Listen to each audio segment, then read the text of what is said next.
بر اثر آبخیزی‌های روزهای اخیر در پاکستان علاقه دست کم 1136 نفر به هلاکت رسیده. از این آفت طبیعی 33 میلیون نفر یعنی 15% از اهالی این کشور ضرر دیدند.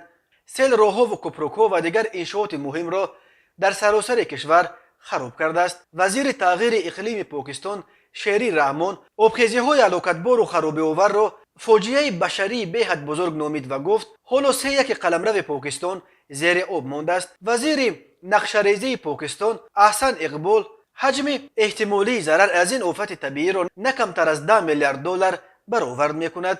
حساب و کتاب‌های مقدماتی نشان می‌دهند که حجم ضرر خیلی بزرگ است، آن از 10 میلیارد دلار هم بیشتر است، گفته است احسن اقبال به خبرگزاری ریترز. او اسارت آبخیزی‌های اخیر را حتی مدهشتر از آبخیزی‌های سال 2010 پرقربانی ترین آبخیزی در تاریخ پاکستان که بیش از 2000 نفر کشته به جا گذاشته بود نامید است. احسن اقبال این آفت‌ها را نتیجه رشد بی‌مسئولانه کشورهای پیشرفته نامیده گفت کشورهای ثروتمند باید به پاکستان دست یاری دراز کنند. او افزود پاکستان روزهای نزدیک به کمبود شدید خوراکواری دچار خواهد شد. وزیر مالیه پاکستان مفتاح اسماعیل گفت برای تامین اهالی با خوراکواری اسلام آباد مسئله از هندوستان وارد کردن میوه و سبزیجات را هم بررسی میکند. وزیر تغییر اقلیم پاکستان شیری رحمان وضع پیش آمده را همچون فاجعه بشری بهت بزرگ برخواسته از تغییر اقلیم عنوان کرد و به خبرگزاری فرانس پریس گفت عملاً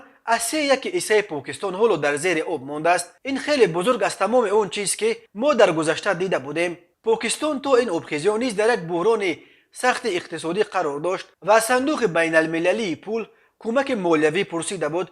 روز 29 آگوست اتفاقاً در روزهایی که پاکستان به سیل‌های خرابه‌آور روبرو بود صندوق بین المللی پول برای این کشور 1.1 میلیارد دلار کمک مالیوی جدا کرد.